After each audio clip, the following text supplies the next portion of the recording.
All right. Hello. If you're here, this took me a very long time for planning. I made this tier list myself. We are going to be power scaling the Nasuverse today. And I just wanted to preface this video by saying I've been a Nasuverse fan for quite a while now, about 4 years. And the reason why I'm very hell-bent on doing this subject is because a friend once told me, because I started power scaling a little because it's actually a hobby of mine. They said you can't power scale the Nasuverse. It's just simply an impossibility. And I kind of thought it left a very bitter taste in my mouth, and I just kind of wanted to do it. So today we'll be looking at some of the Fate Stay Night cast, the Tsukihime cast, Kara no Kyokai cast, and Mahayo. And we're gonna maybe be looking at like one mentioned character. We're gonna be using statements, author statements, along with basically everything I can get my hands on to power scale this. So you might realize there's going to be no Prilia, no Zero, no Apocrypha characters, and that's because once you get into like not Nasu Fate, you kind of get a little bit crazy, and the power scaling becomes a lot harder to do.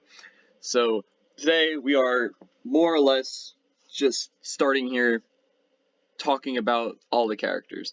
You'll notice I have very similar things to say about characters, and I've used these little cute chibi images for most of the characters that come from the Nasuverse character chart.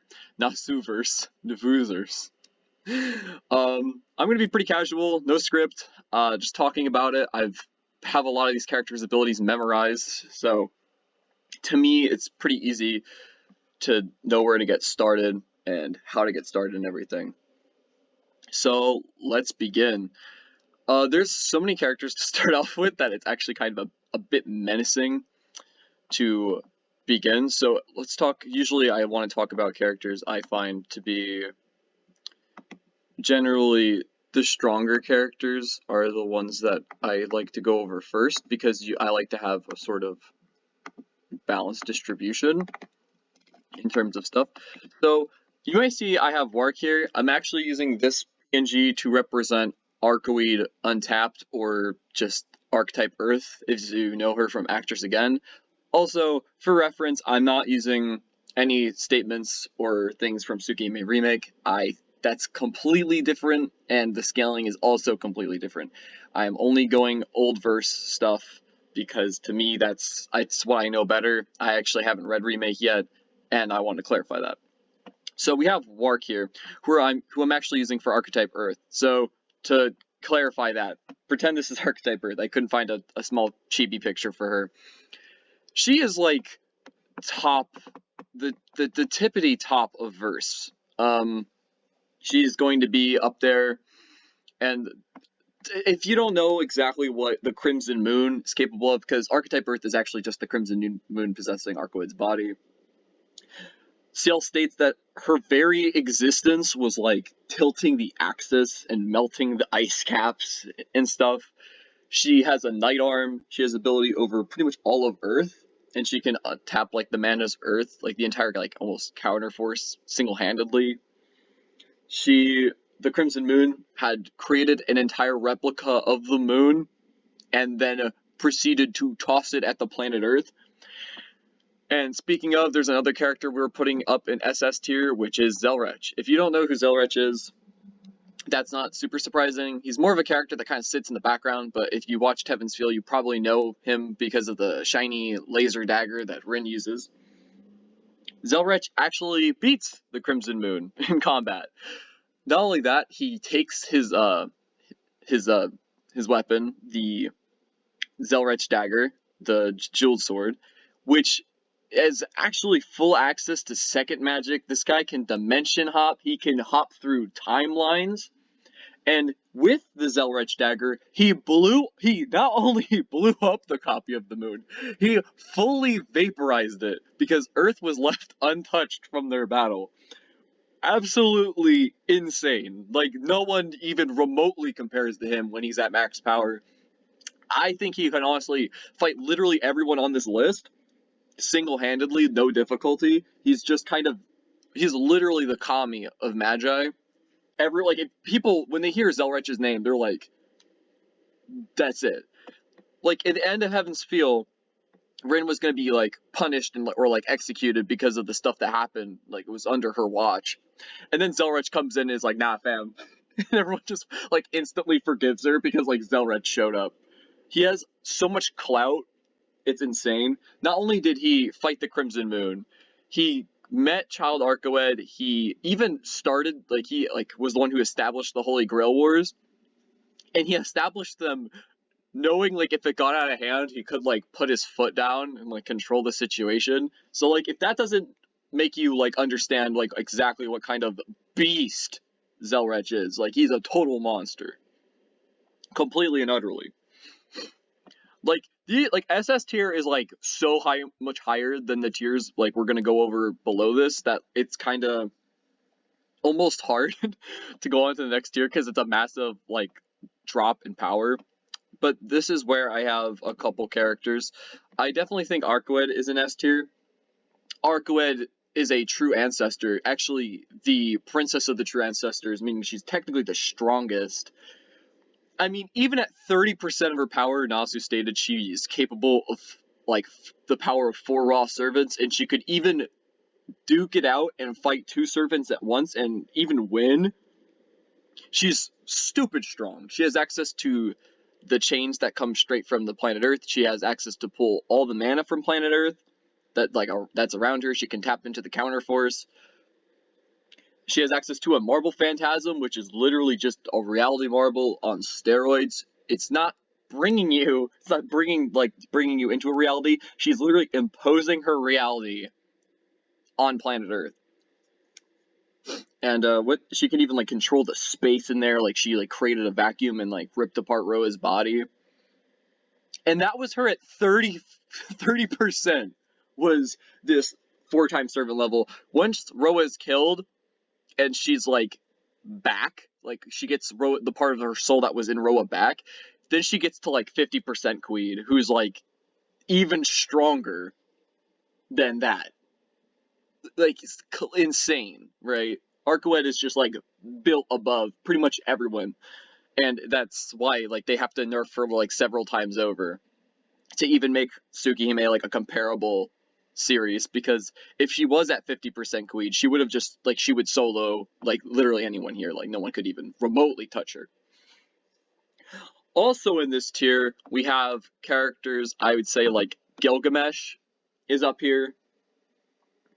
Gilgamesh, who has, because I think he scales to both 30 and 50% Queen for like a couple reasons. It's stated that he actually could be 30% Queen, I think, in combat.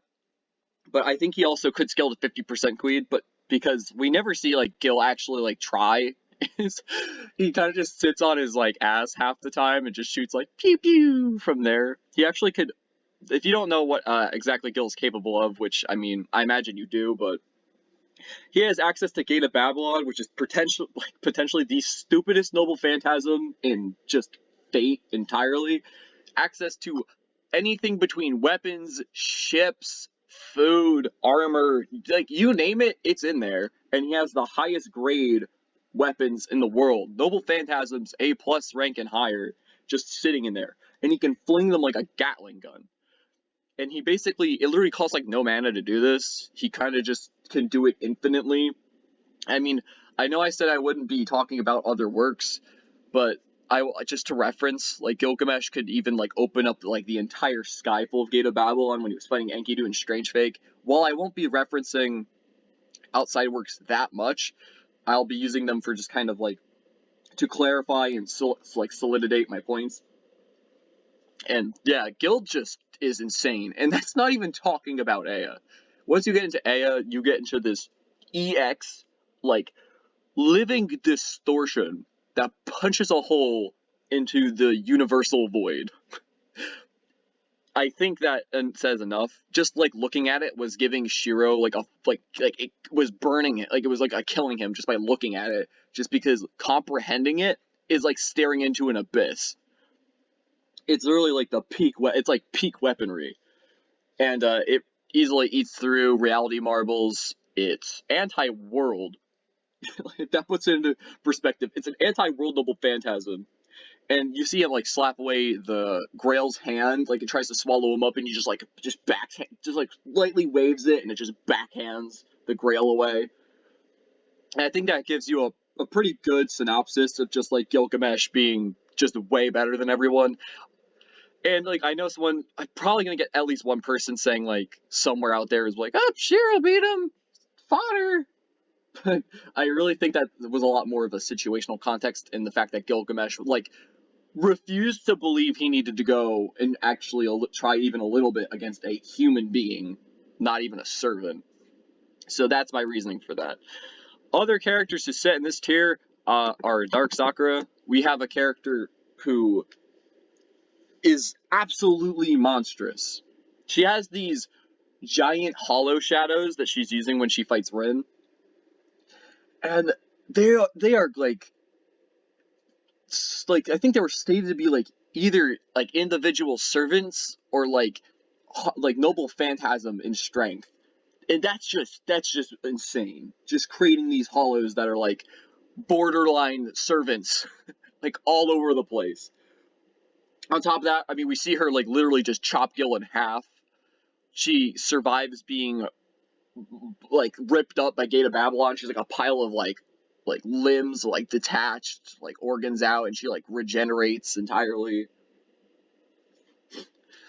Her biggest weakness is that like Angra Mainyu kind of has its own will and doesn't always listen to Sakura. I mean, she easily like, and just other things, like she easily just grabs Kirei's body and just like mangles it, just drops him. He's like half dead.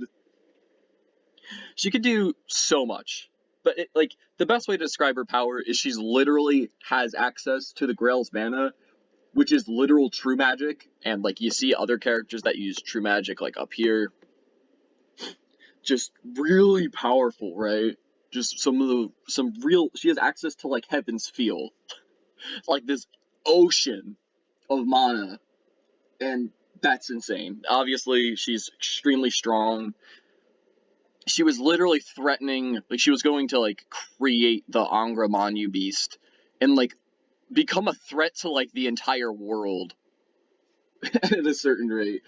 I do think people say like, oh well, she beat Gilgamesh. I still think Gilgamesh could beat her if he pulled out Ea, and I do think Arcoid could as well, since Arcoid also has an equally as large pool of mana coming from the planet Earth.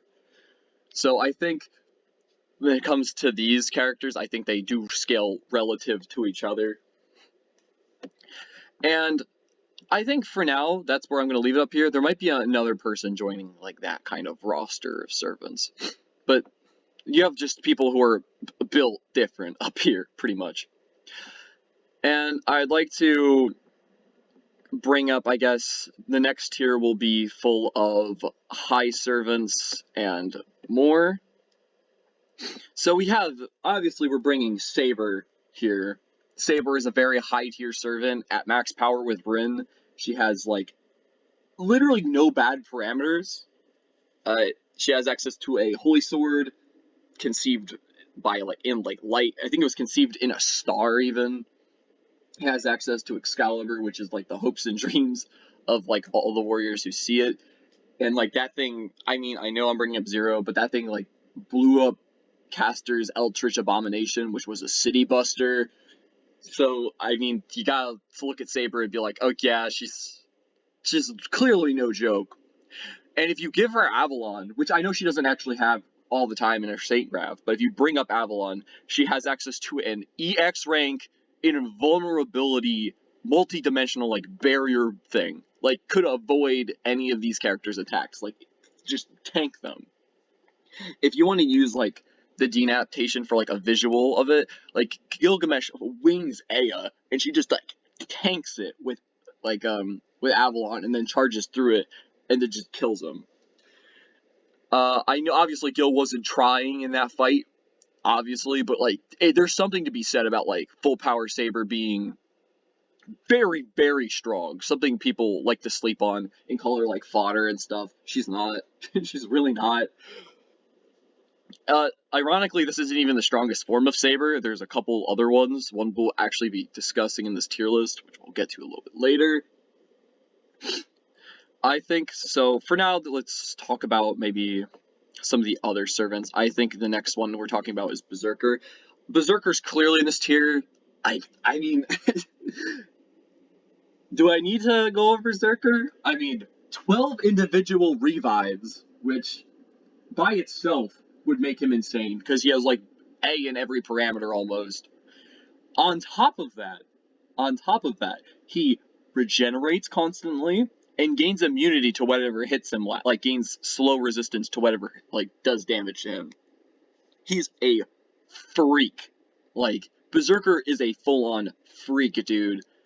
Very few characters. Like I think the characters up here could obviously do stuff, and I think Saber can as well. Her Excalibur could easily take like. I think, yeah, and honestly, like full power Excalibur would kill him and stuff, but like any character below this tier probably has like 0 chance against Berserker, and like that makes to me that's just very obvious. Berserker even fought Gil, and while Gil was kind of just playing with him, it was pretty clear like Gil was like he kind of did respect him in a way, but he said like if you like move away from Ilya, he'd actually have like a chance even. So Berserker's a beast. I don't think many people are gonna disagree with that. Another underrated, 2 underrated characters I'm going to just quickly throw up here into A tier are Medusa and Archer. I will cover them separately, obviously, but I just wanted to clarify that they're stupid strong. Medusa has access to a slog full of noble phantasms from boundary fields to Bellerophon, the bridle that allows her to control Pegasus to their maximum ability. Bellerophon was able to, like, severely damage Saber Alter and pin her down and, like, knock her over. And we haven't talked about Saber Alter yet. I'll make a case for her in a little bit, but very strong showings. And then you get to her Mystic Eyes, which directly target the mana supply of the person she's attacking. She can just turn you flat to stone. She can remove your ability to fight. She lowers your parameters. Like, absolutely nuts in terms of what her Mystic Eyes can do. They're just as deadly as in the legend. And, I mean, like, obviously, she even fought Saber Alter, which I think says enough about her character, where, like, she survived, like, a good amount of time against Saber Alter. Well, obviously, Saber Alter is the superior to her, but I don't think anyone's going to deny that, even standing to Saber Alter for a little bit of time while she's channeling mana bursts and stuff isn't a scary feat in its own right. Talking about Emiya next, the character also often trash talked, told to be pretty weak, because, like, Shiro takes, like, what was it, like, how many lives from Berserker? I think he took, like, 7 or something insane. Like, it doesn't matter how many lives he took, if I'm being honest, but it was, like, more than 4. And that's more than, like, most servants can do. He's very, very built different with Unlimited Blade Works. He has access to numerous noble phantasms that he could project and fire with literal no difficulty. He can shoot broken noble phantasms. He shoots Hoodunting, and he even like manages to pin down Saber and Hollow Ataraxia, which I will be counting for this list, by the way. Like Saber, I know it's Shiro Saber, meaning it's like nerfed Saber, but even then, her guard is being like smashed wide open. And she's like, I can't move, because either way they would either kill Shiro. But even at the rate Archer was firing, he was going to break her guard and just like flat out kill her too. His bow shoots at like Mach 9, which I think that in and of itself is very simple to just be like, yeah, he's really strong and very fast. He blitzes like curb stomps True Assassin in Heaven's Feel route. He's really strong. People like to snuff out on his capabilities, but like he is really, really strong. And I don't feel like he is any weaker than a lot of the other high tier servants we see in Stay Night. Oh, yeah, it's like that's kind of the deal. It's because we have like a lot of the servants are up here, right? I also think Lancer is also an A tier. Lancer fights Archer on equal footing. Also for a while. Like, Archer's able to not only keep up with Lancer, I know he's like not as fast and he actually has some difficulty in that fight, but to be fair, he's an archer, not a swordsman. And Lancer has to like pull out his strongest noble phantasm, and even then, like Archer tanks that stuff. He tanks it with Roias, and then proceeds to kill Castor, beat Soichiro, and then kidnap Rin. And use unlimited blade works. So like, people are like, oh man, Lancer had that fight won.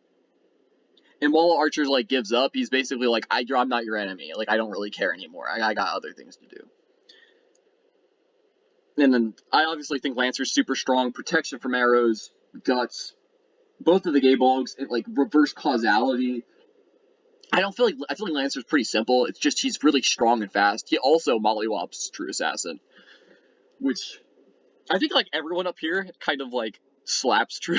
Like this is the trio of like slaps True Assassin and just like defeats him. They're like, oh, Lancer got killed by him. Like that was because he was relying on the Dark Grail, which is like a living corruption. Like we're not talking about that right now. I want to get the servants scaled right now because I feel like once we get them down, we can like calmly put the other characters in other tiers. I guess I'll go into Saber Alter right now. Saber Alter is also in this realm of insanity. I'd actually even scale her above Dark Sakura because I mean Saber Alter is a absolute tyrant. While she doesn't have Avalon, she has in her bare bones Saint Graph, like when she's not even tied to the Dark Grail, she has A++ mana, which is way more than everyone in Stay Night. She has arguably the highest mana pool, like ocean, just like a mana ocean in her. And on top of that, she can literally, like when she's tied to the Dark Grail, which you might be like, oh, are you talking about these characters when they're tied to their servant? I'm like to a master. I'm like, obviously. And like Saber Alter is fundamentally tied to the Dark Grail. So I'm also counting her abilities that she shows in the VN itself. So if you're asking that, yes, they're tied to a master because that's what they kind of need to survive in the first place. She gets hit by Bellerophon and then just like full on regenerate. If you don't kill her like right then, if she runs a bluff the alt dagger, she literally just runs up and runs away and regenerates. In Sparksliner High, she has her spine and like spine shattered, her armor broken, like half dead on the floor, and she says like it'll take like 7 minutes to just fully regenerate that off of pure mana alone. That's not even talking about the mana burst spam. That's not talking about the fact that she like 2-shots Berserker. Like not like Gilgamesh, like he fires stuff for a while and he plays with them and like stuff like that. Saber Alter just mana bursts him, like cuts him in half, and then just Excaliburs him, and then it's just like stay dead. And like Berserker beats like Archer, he like obviously curb stomps most of the characters down here, and Saber Alter crushes him, no difficulty. Like I understand Dark Sakura was there with the corruption, but Saber Alter also has control over the corruption. She can spew it, like in her FGO animations. I know, going from Fate, but like it is a part of her thing. You see her like appear in like the movie as well, and just by standing around, like the plants like wither up. She herself is also a living corruption. And I know she had support in that fight, but I think it's also to be said that like she literally 2-shot Berserker. Obvious, like very clearly needs to be an S tier. I don't think that one's really contentious. And I know she doesn't have Avalon, but like I said, she really doesn't need it when her regeneration factor is already so stupid. Alright, with that being said, we are now on to the Assassin gang. Assassins and Castor. You might say, what the heck? Why is Castor down here? And Castor is a bit more frail, and especially when she's not in her boundaries, she actually loses access to some of her stuff. She is extremely intelligent and cunning, and she abuses the rules of the Grail War to get an advantage, but in a raw fight, she is not as like powerful as like the characters above her. Archer manages to like nearly kill her. Lancer could like Gaybolg And like all these characters I think could easily beat her. I mean, she's terrified as hell of Berserker. Like she's like, I'm not even gonna remotely try to fight that guy unless I have like 3 servants on my side. I will bring up she has the ability to get servants, and you might say like, why don't you count that? Like, why don't you count the ability that she could have a servant on her side? But that's kind of strange, you know. Like that's like me counting Saber, and like Shiro's like, oh well, Shiro could have Saber, just summon Saber, right? Like to me, that's kind of dumb. I'm counting the character by themselves, and yeah, she pins down Archer, but Archer's like in her territory while he's fighting within her bounded magical field. He still manages to like win that fight. And he's like, I don't care. I don't even need to kill you. And like Gilgamesh, like we obviously know Fate Route just makes her a pin cushion, like no difficulty, gets out of there.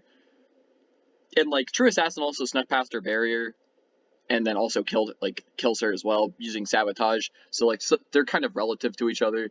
And obviously Sasaki is here as well.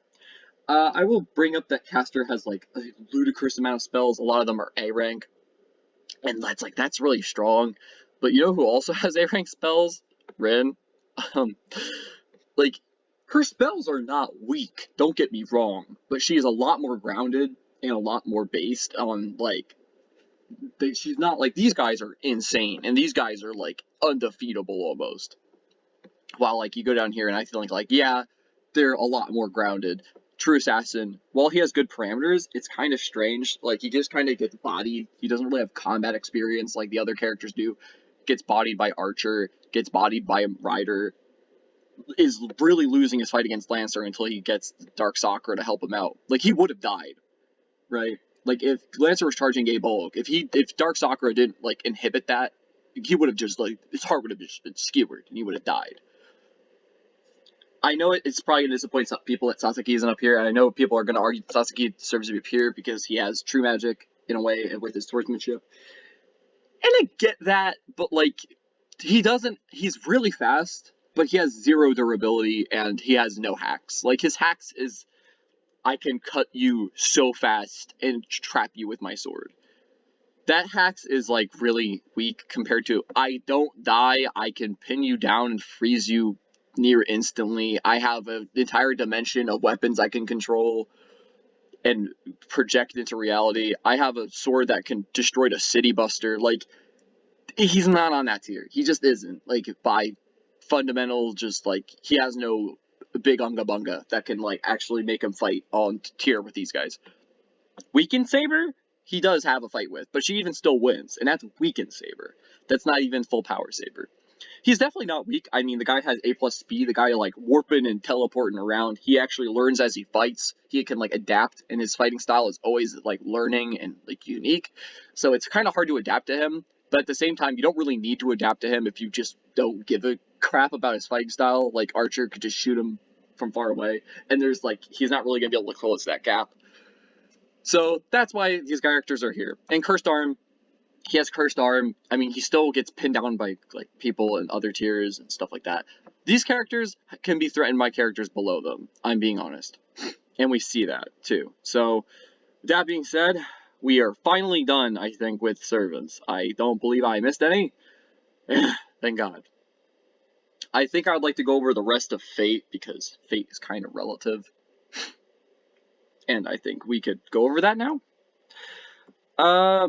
Fate is a really like the masters. I mean, or what we're going over are a bit harder to do. I didn't put every master here. I really only put the masters that have like combat capabilities, and I didn't put Soichiro because his combat capabilities come from Caster, and that's her abilities, not his. So it's like I didn't count it. So let's talk about probably main character Kun. This is the one that people are gonna take a while to think about, and I want to talk about him before I put him down. There's only one Shiro on this list, and we are going to be using, namely Heaven's Feel Shiro as a reference. I already made a whole discussion about Shiro versus Tono, and I'm kind of just going to restate points there, so you could skip ahead if you already know this stuff. He gets Archer's arm, which means he gets souped up. Like, this arm is, like, steroiding his body to meet Archer's parameters, because he is trying to match Archer's fighting style, both in strength, speed, and endurance. And he's kind of killing his body and brain while doing all this. And it's kind of apparent that he's really not like function, like he can't fully function like this for a while. There's also another Shiro I'd like to talk about before we just kind of go on. But he does have access to a lot of Archer's projections. He does manage to have a sword fight with Saber Alter, and while some people are like, "Wow, he was like an equal with Saber Alter," like, not really. Like, there's a lot of implications that Saber Alter is obviously holding back in that fight. She doesn't Mana Burst. She doesn't Excalibur. She doesn't just like blow him away using her power like she does in like the Medusa or Berserker fight. I think there was very much a respect she had for him, and so she gave him like a sword fight. She gave him an honorable duel. And obviously, I mean, he did keep up with Saber Alter. He managed to stay on the defensive, and he also managed to stay on the defensive with Gil when he had Rin's Magic Crest, which is actually Shiro's power. I know I've had a debate about that where I'm like, is that Rin's power? Do we not count that for Shiro? But it is. It actually is Shiro's power because it goes through an entire like mana trading sequence, and that becomes his crest then. It's not just Rin giving it to him, it actually becomes his own. And using that, he can cast Unlimited Blade Works. And while I don't think he has the long-term fight ability that these characters do, I do think he's B tier. And I can confidently say that. I mean, if you think about it, he does have servant level capabilities in both Rin's Magic Crest and in Archer's Arm, either way. You see him severely damage Saber Alter with triple crane wings. You see him project Rule Breaker and manage to free Sakura. Obviously, she was trying to like resist killing him. I mean, he fights Archer, a weakened version of Archer, and stuff like that. Well, he never I don't think he can contend. Like, honestly, he would obviously lose to all these characters. But with Archer's Arm or with the Magic Crest and Unlimited Blade Works, yeah, he can hold his own. He could even, I think in these scenarios, these characters, he could even maybe win. I know he says that he's weaker than all the servants in Unlimited Blade Works, but I'd like to think that he's being a bit modest. I mean, he obviously started copying Gilgamesh's weapon horde and stuff like that. He has access to Ro Ios, which tanked Gaybolg. I feel like I need to restate that every time I talk about Royas. It took a B+ army Noble Phantasm. So Shiro is obviously not a slouch in any means of the imagination. And with that, I'd like to say that Rin is also really strong. Cause I feel bad putting her in a tier below this, because Rin is an absolute monster. She is a prodigal mage who has access to all sorts of different types of magic, stretching from reinforcing her body enough to that she can almost kill caster. She has access to gems that allow her to have a rank magic, like in terms of fire or ice, like a giant icicle or a giant massive gust of wind. She managed to reinforce her body using a gem enough to survive Berserker's crushing grip.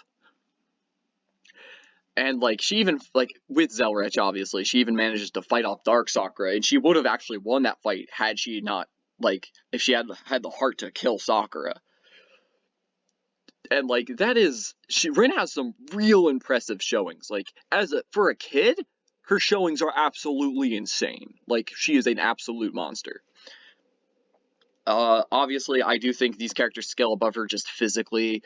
She didn't react to Truist, she couldn't react or fight any of these characters, I think, on an equal level. She does surprise and outdo Caster. Obviously, Caster wasn't in her boundary field, or in her magic, kind of her temple. Rin's really strong, though. It feels weird to put Rin in C, but also still wank her off and be like, man, she's so strong. She really is. I can't state that enough. She is really a prodigy. But there's a ton of prodigies on this list, and I feel like she's a little too young. If you took Rin in maybe 10, 15 years, then she could probably be here. But for now, she's kind of stuck at C. And I think this is where we kind of go on to other masters. Where are the other masters? I think Iliasville is also in C. She is comparable to Irisville. She has enough mana to hold Berserker in place. A lot of her body is just living magic circuits. Her body's command seal covers her entire body. I mean, she has access to Ritter, which Rin was like, oh my goodness, these Ritter are like as strong as average Magi. And Ilya is just kind of casually like scoffing, like, yeah, like I'm a manufactured Magus. I'm obviously just built different. And that makes sense. I think her and Rin are actually kind of like, I think Rin's actually a bit stronger because Rin's a bit smarter than her. But I think in terms of like inherent, like she is like also Ilya's 17. She's been trained her whole life to be basically a Grail killing machine. And she's also pretty strong in that regard. Talking about other Magus from the Holy Grail War, I think I'm starting to key in on the last of the Magus from the war. And I think that we have Bizet McCremitz. I want to talk about her for a minute. She is a superior to Rin. Oh yeah, there's also Kire. We'll talk about him next. Bizet is insane. I mean, she has runes that can enhance her physical ability, and so much so that she can fight with like Lestriot, who's like physically like a big monkey. Bizet also has Fragrok, which the biggest problem with Fragrok is it's the perfect tool for a master, but it's not necessarily always great in a fight. It is a counter ability. That means if the opponent pulls out their biggest attack, then Bizet will answer in kind by shooting Fragrok. Fragrok is like almost like noble, like actually not almost, very clearly a Noble Phantasm tier weapon. It kills Saber. Just rips a hole in her heart and just Saber just disappears. And you might say, well, that wasn't full power Saber. I think it would have done that to full power Saber as well. If I'm being fully honest with you, there's the thing with Lancer where she uses it on Lancer, and while they trade blows, like you look at like the Lancer's aftermath, like his entire like upper body is like blown off almost. And like he's like dead. Like there's no way you could heal that. Like he's just basically he's surviving off a battle continuation for a little bit to say a few words, but he's like dead, right? I think like I'm arguing whether she's either C or B. I think I'm going to put her in the top of C again, like because she can't use Fragrok all the time. Like if she had access to Fragrok all the time, I'd be like, oh shoot, dude, she can fight servants, but she's clearly not able to. There's some characters that don't have a finishing move or will not really need to use their finishing move on her. Like a lot of these characters could kill her without needing to use like their strongest Noble Phantasm, and I think that's kind of why she's stuck in C. I mean, she's still Rin's superior, as stated by Nasu. Rin's like, dang, this girl is like, she's built different. Everyone's built different in this series, though. And lastly, we're going to talk about Kire. Kire he's a monkey. We're not going to be talking about Prime Kire. I will mention Prime Kire for everyone who's curious, but normal Kire is in C. This might surprise some people. Prime Kire is a B tier character, and while I'll mention him because I think his Prime is also mentioned in the VN, I'll just mention what he's capable of in Heaven's Feel. Heaven's Feel, when he had all of his command cells, he honest to God expected to kill not only Zoken, I need to put Zoken, oops, but True Assassin. He expected to be able to kill them both in his old age. And he's like, and you see him in the VN, like without his command seals, he like grabs Zoken's like body and like shreds him like across the wall until there's nothing but like pieces on the floor, and he even pins down True Assassin. He can hold Ilya while running from Berserker and deflect True Assassin's daggers. Like I'd argue that like Kire is just super duper strong at times. Like I'd argue he is actually a superior to Rin. And like I know Rin is stated to be a superior to him, like generally without command seals, but like with command seals, Kire is above all these characters. He also betrays and kills Bizet. I know like he obviously like snuck kill her. He did sneak attack. It wasn't really fair, but I still thought I would mention it because with command seals, he can like amp his body. And while I'll bring up Fate Zero, Prime Kire is very clearly B tier. That guy is just insane. Prime Kire is before he got like damaged by like the Dark Grail and stuff, he was clearly a servant tier fighter. I mean, he like one shots Kiritsugu. Like Kiritsugu had the Avalon and like he survived, but if he hadn't, he would have just died like one punch, just boom. And Kiritsugu is like obviously a super strong, like a decent Madagas in his own right. But we're not talking about that right now. I think Kirei is in like, I mean, he even fights Caster and Unlimited Blade Works route. He like survives. Like he like she's in the church, and then he's like, "Oh, you think you're gonna think you're gonna take my church, right?" And like he manages to like hold his own and escape too. And like obviously, we talked about the true assassin feats. Like it feels weird putting him in C because he almost feels like a B tier fighter with all the like all this like. I don't think he beats true assassin. Obviously, there's things like holding him back, but he definitely feels like even in I think without command seals he's down here, but with command seals I think Kyrie is actually up here, and then like prime Kyrie is like peak B. If you wanted to keep him with command seals, I think Kyrie is an absolute beast of a fighter. Like in Fate Route, he comes in to Rin's house, like to Rin and Ilya. They're both there. You have two Magus in this tier just trying to fight him off, and he just like mollywops him. Like he shanks Rin and like rips out like her side, and like she's left bleeding on the floor, and he just kidnaps Ilya like no difficulty. Like he has to be B because like if you take that feat into account, like he fought two C tier people and then just no scratches, no damage. He just got out scot free. You could say he had a sneak attack, but even with a sneak attack, you gotta imagine one of these characters would start attacking or even land a scratch, but they didn't. They literally didn't do anything to him. Let's talk about Zoken, and then we can finally move on to non-Fate for people who want to listen to non-Fate.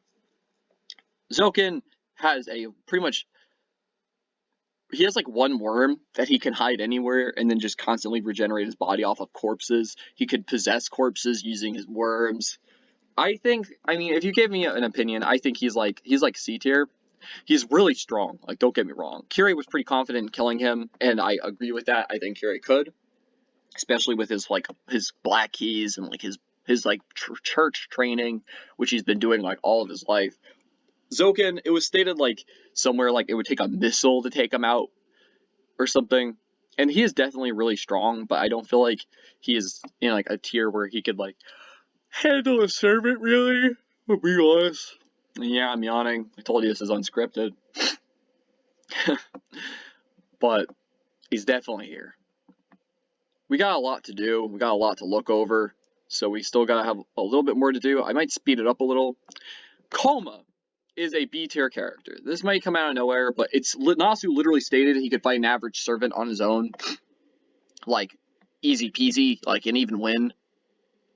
And if you look at like average servant parameters, like if you look up like the class bases, like Saber has like A rank strength, B rank agility, and B rank endurance, and that's someone Koma's supposed to be like, yeah, I could fight that. Even with a noble phantasm, Nasu stated like, yeah, he could fight him. An average noble phantasm servant is what he stated Koma could fight on even terms. That makes Koma like a beast, right? I don't think he's up here because I think these servants are like they're not normal servants. Clearly, these servants are like very clearly built different. But like with these guys, I think Koma has a chance. Like his dive kick, where he accesses all of Crimson, Red, and Vermilion at once, is like stated to be like the purifying fires of hell. Like that's what they compare it to. Like his very existence just like sets things on fire just by like stomping his foot on the ground. I mean, you do look at his feats. Like he fought all of the Nanya clan at once. I know there's like it was a sneak attack, but like you had Kiri Nanya in there. That guy is like a demon killing prodigy, and then Koma just fucking slaps that man. Like no difficulty, just bam. Like he like gored their entire family. Like no difficulty. And those people kill demons for a living. That's like what they trained to do from birth, and he killed all of them. Very clearly a B tier servant tier fighter. I don't think that's really questionable. That's like just stated by Nasu and stated by his feats. And then from Koma, we can start scaling a little bit around from there, right? We have characters like CL. CL is a kind of a crazy one, right? It's kind of hard to scale Ciel properly, but she is magically inclined and insane. I mean, obviously, like she had like stated like an average Magus was like 20 and she was like 500 or something insane. Like I could even be wrong. She might have even said 5,000. She basically said like you're like a small like motorized bike. I am like a fucking fighter jet. And it doesn't seem like she's like wanking herself off either because she was in powered CL mode. As powered CL, she can use 7 constantly and like have no drawbacks. She has access to Roa's numerology. And then like when Roa's alive, she's literally immortal. Like there's the thing is like it stated that like CL without 7 could fight characters like Caster, but like she would probably lose, right? But then it stated like with 7, she can stab Caster and like yeah, like he's basically was like yeah, Caster would win that fight, but if CL pulled out 7 and Caster got staked in the chest, that's a different story.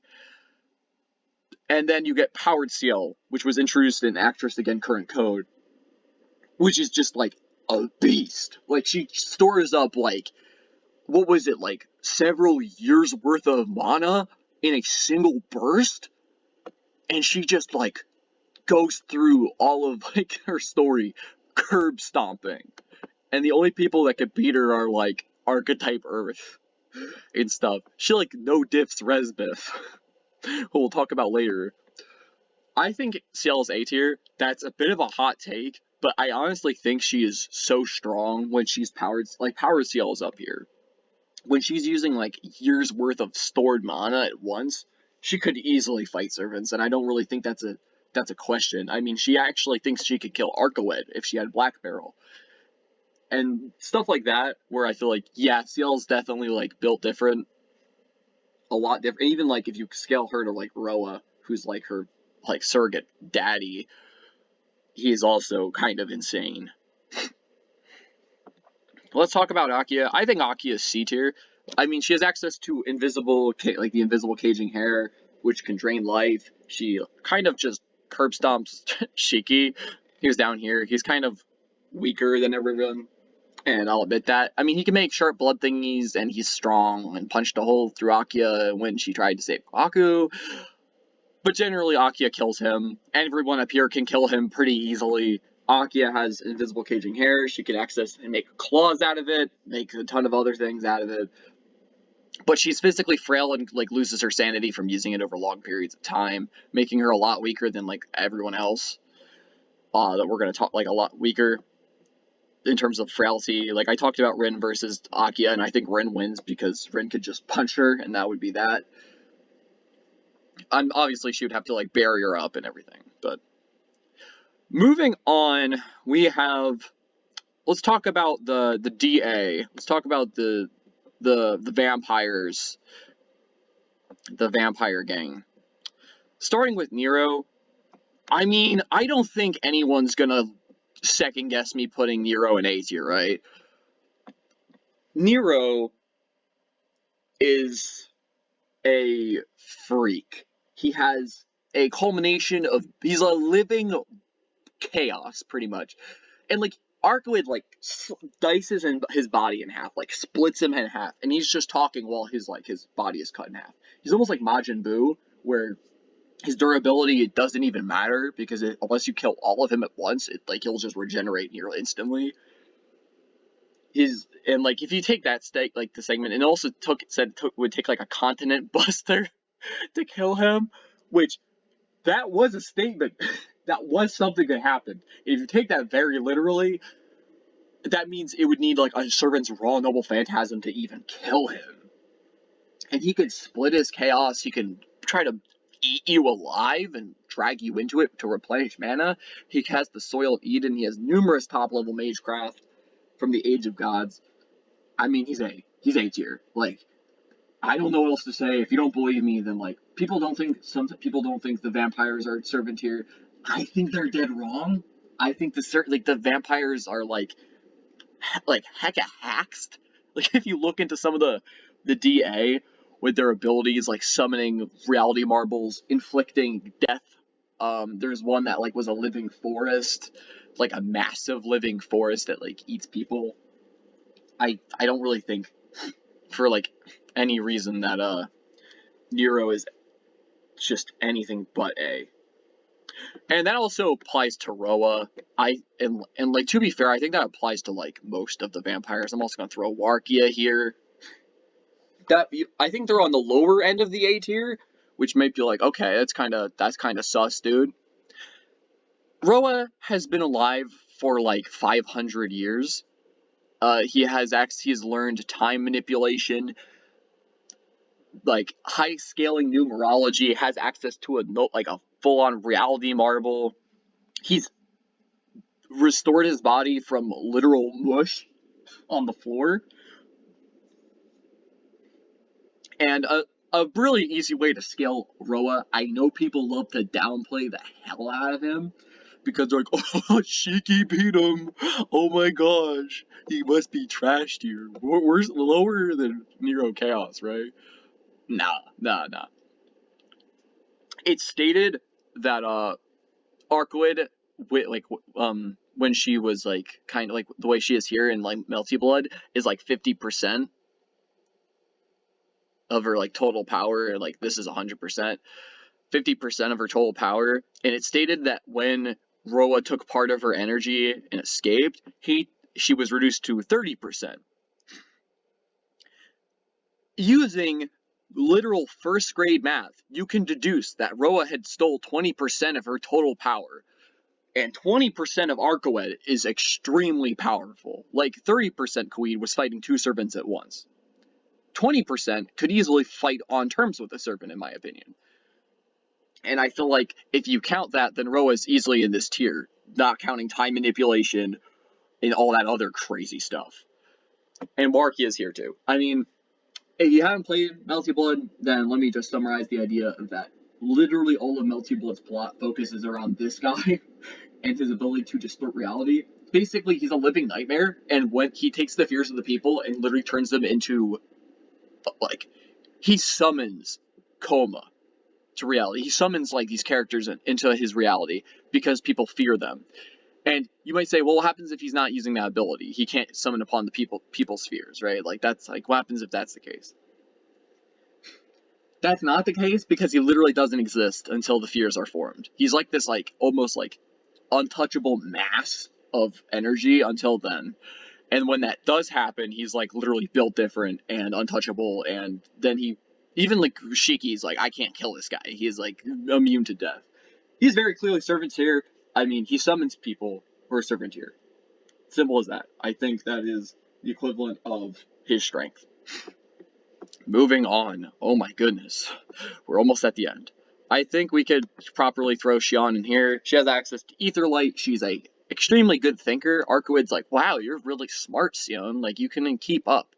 Like, when she means keep up, she doesn't mean like, oh wow, you're keeping up with me in combat. It's like keep up with me as in like you're actually a really smart magus that knows her stuff. She can like puppet people's bodies using ether light cables. She has Black Barrel Replica, which shoots like a laser, which like can obviously like blast through people. And she even manages to put Warkia to sleep for a couple years using Black Barrel Replica.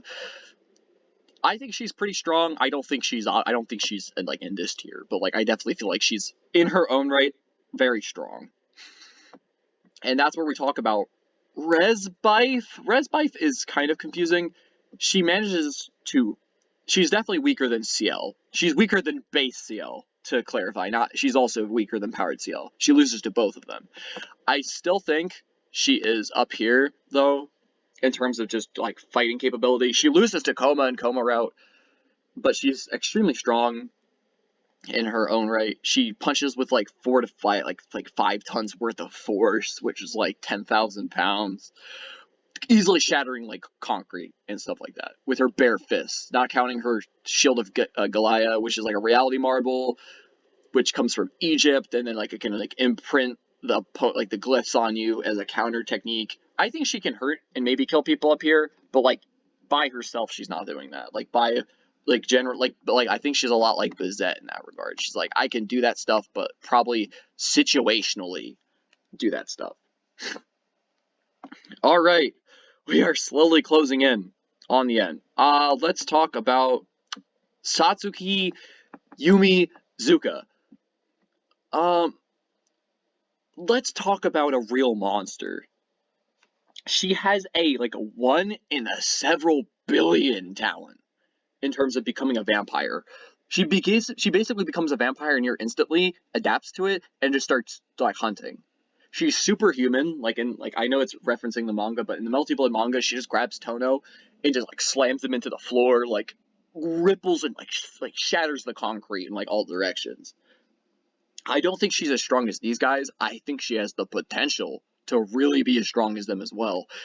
She has the ability to cast a reality marble that sucks the mana dry from everywhere near her. And that means no magus can cast any spells. Literally, they just get shut down. Certain servants also get shut down. Caster can no longer call upon the Pran in the air. It just gets wait, what? I can't.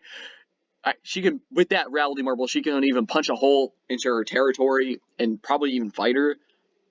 Satsuki is very, very strong, and I think it's because of her immaturity and her new kind of how she became a vampire and was relatively recent into being a vampire.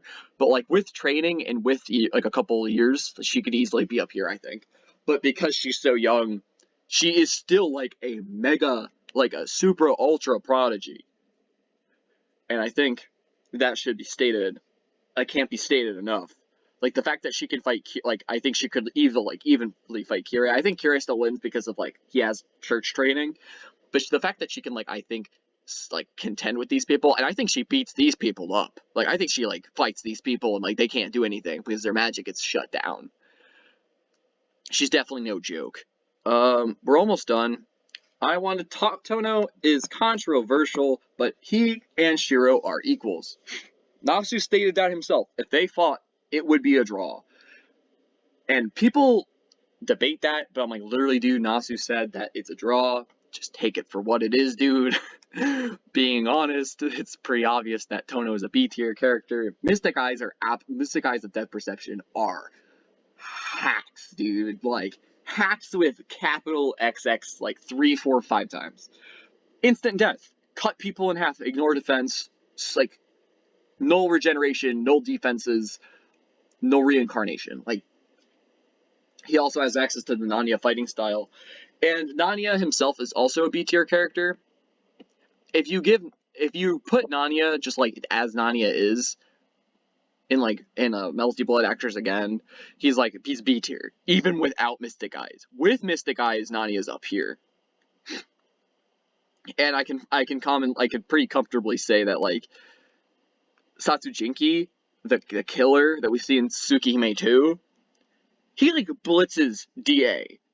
He blitzes DA with years of experience, just in a couple moments. He kills them all. Kills I think it was Enhance in his entire family, his children. He just slash dead.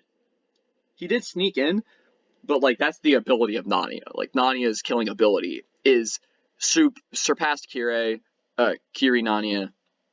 And to further cement this, Nanya without Mystic Eyes managed to tag and kill Koma in Actors Again. And not only that, in Koma route, Koma's you could have killed me. Why didn't you? I don't understand why he didn't follow through with that knife swing.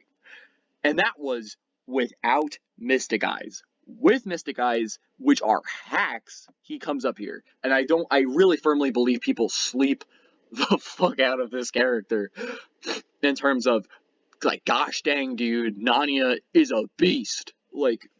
Tono, I'm counting Nanya up here with Mystic Eyes as Satsujinki or Death, who is Tono, who has the Mystic Eyes but has evolved and has become a killer fighter and accesses all of the Nanya arts while having the Mystic Eyes that are maxed evolved. That's who I'm talking about here, because I think that's Nanya at his peak, because it is Nanya to a degree. I mean, the guy prowls around with Arcoed and is cohorts with Ciel. They kind of just prowl around and hang out together. He's an equal. He doesn't seem to be a weaker person than them. He is an equal almost. And I think people don't understand that. when they talk about this character. We're on the final stretch. We're on the final stretch, everyone. I think Leo's here. I mean, he doesn't have magic. He's a superhuman, but I think that's kind of about it. He's very similar to Tono. I think he's really similar to Tono. Tono is based off of him, actually, I'm pretty sure. Because you look at him, they have similar designs. They copy and are a alter ego of the main character, in a sense, and with Ryogi. And then they lose the main character. Speaking of Ryogi Shiki, man, this is one of the most controversial characters to talk about.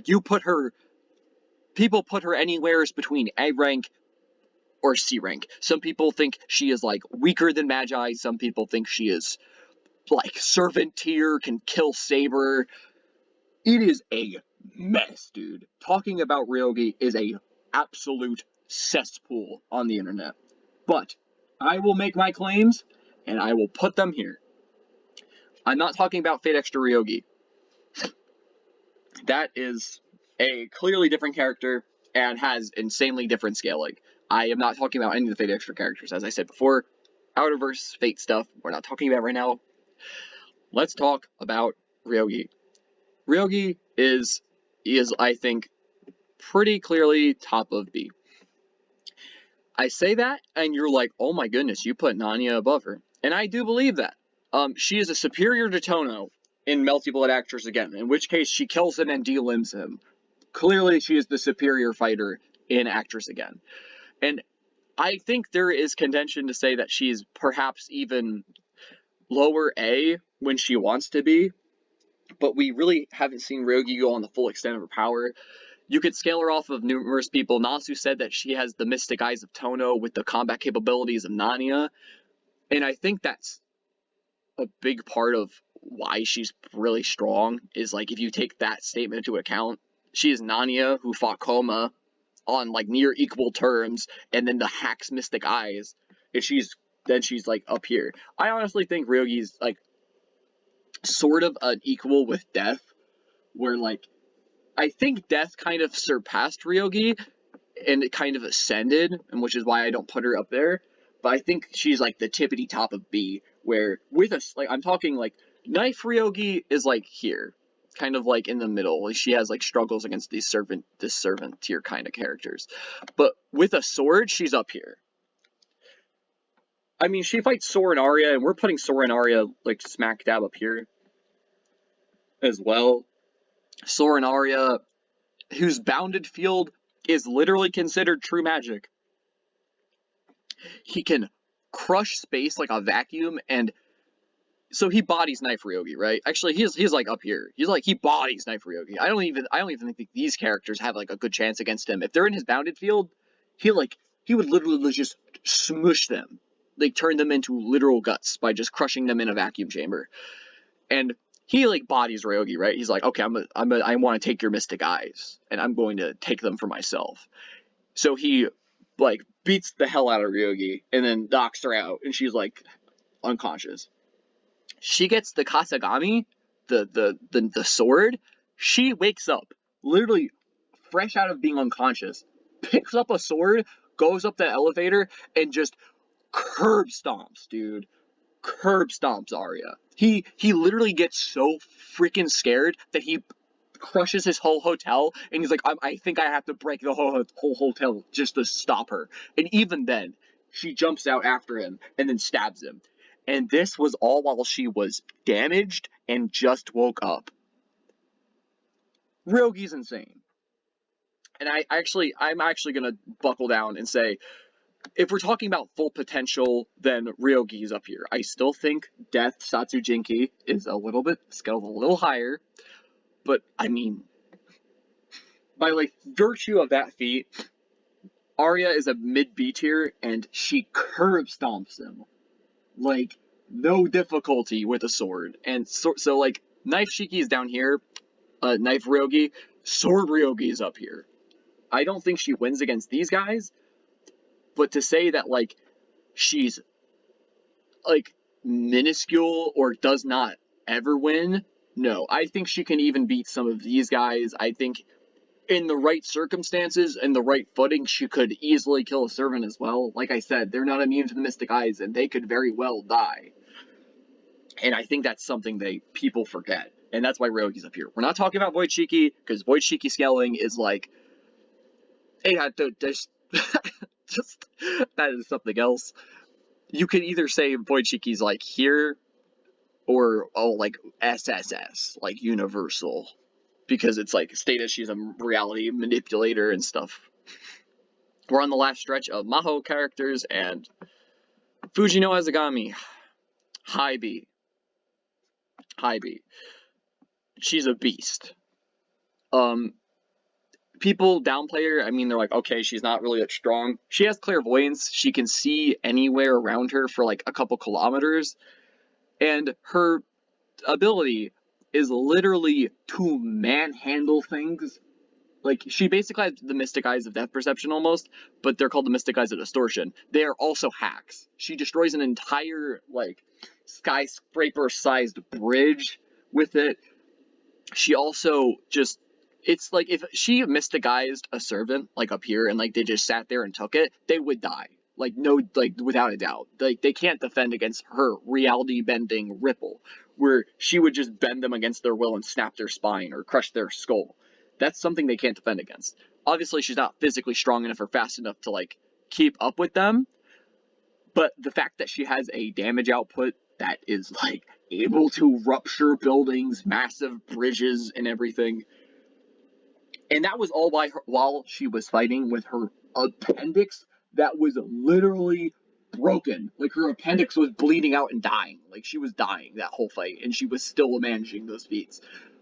She's a monster. A huge monster. And she's scared of Ryogi, and I think that firmly also puts Ryogi back in A, where, like, even in, like, the extended light novel where Ryogi, like, Azagami Fujino, and the others are, like, trapped in a, like, time paradox, and they see Ryogi, they all agree that Ryogi is, like, they basically call her, like, King Arthur with Excalibur, which I think is hilarious because Saber. If you take that quote of, like, they compare Ryogi to King Arthur with Excalibur, they obviously don't know who Saber is. They've never met Saber, so they can't actually scale that. But I still think it's funny, and if you take that quote very literally, just slide Saber up here, Ryogi up here. But I obviously am memeing around. But she does see Ryogi as, like, a superior in combat than her. And that is very apparent when she's healed and she still fears Ryogi, like, oh my goodness, that woman could kill me. And, like, she's my natural enemy still. Okay, the last three. Let's get them over with, boys. Toko Aozaki is, along with Sora and Ario, for being really strong. She's not Arya's equal in Kara no Kyokai, but if you go back and do, like, Mahoyo Toko, and then it's pretty clear, like, right, she's an equal, right? Because she has access to tons of runes, she has access to puppets, she has access to, like, all sorts of things, like a puppet that can shoot Gander, and, like, a Gander that could, like, almost, like, kill people, and then she has all sorts of things. She's just kind of nuts in that form. She manages to fight Alice, and Alice is nuts. Alice is absolutely nuts. We're also going to get into her. Alice with all the three greats, what are they called? The Great Three, that's what they're called. We'll talk about that in a second. I think she, like, mollywops. Alice can, like, mollywop any of these guys down here. Like, easy. We're gonna talk about that.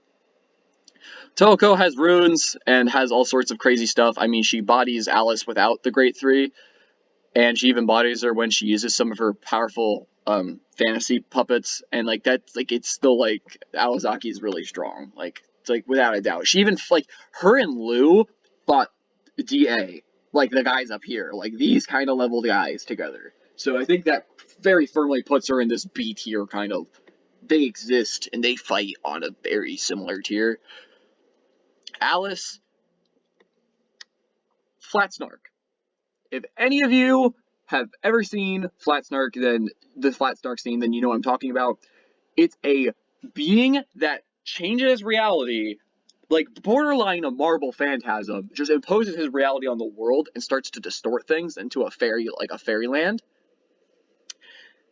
And the beasts and monsters trying to kill you within it get stronger and stronger as time goes on. And if you can't find Flatsnark's body, which is hanging in the sky, by the way, like where you wouldn't be able to see it, covering up as the moon, you will die. Because eventually the monsters in there will scale above you. It starts out where Alco is shooting like lasers and blowing up like the monsters, but then they start to like be able to tank them. And Alco is a hyper prodigy and stuff like that. And that's just Flatsnark. That's literally one of her summons, and while she can lose control of Flatsnark, the fact that she has access to this, like, and his entire, like, world-changing ability covered an entire abandoned amusement park, and it was growing too. Like, and then when Flatsnark gets threatened, he summons a boulder the size of like an ice glacier the size of an amusement park, and just drops it on them, trying to kill them. It's like almost like literally an amusement park sized glacier. That's Flatsnark is up here. Flatsnark is a very A tier fighter, without a doubt. Like, in my opinion, like he could fight a servant, and if a servant didn't know what was going on, they could even die. However, Alice can't always control him, and sometimes loses control of him, like she does in the end. But the other great three are also stated to be also just as brutal and powerful in their own right. If you compare them, then Alice is easily here. I'm putting her here and not up here because I feel like we don't have enough, like, reason to put her up here versus, like, stuff like that. But next we get Aoko Aozaki. Aoko Aozaki breaks said glacier by using a mana cannon that is like a literal Kamehameha almost. She does get to draw upon the earth for that because Flatsnark is so imbued with mana that she can almost taste it in the air. Aoko is extremely strong. I mean, she was strong enough where she was getting bodied by Aozaki. She's probably down here when she's fighting Toko. And then she accesses her true magic, and then she's up here. You might say, well, no, but you said that Nasu made the comment that she loses to caster. I think she does if she doesn't use true magic, but you have to keep in mind, Aoko using true magic is insane. During her fight with Toko, she actually ages her body to peak physical maximum, and then just curb stomps Toko. Breaks her runes, kills her, and is about to snap her neck, and then Soichiro's please don't do it, forgive her, and then Aoko's okay. But she also breaks that city-sized glacier before she gets access to true magic, and she can even rewind time and accelerate her body and pull it out of the time space. She's not as smart as Zelrech, and she's kind of stupid, but when she's fighting at maximum, like she did against Toko, she literally bodied Toko. Toko shooting giant lasers, shooting runes, placing traps, and none of it is doing anything to Aoko. Aoko goes through that fight completely untouched. And like Ryogi, I think they scale accordingly. That being said, oh my goodness, dude, I did it.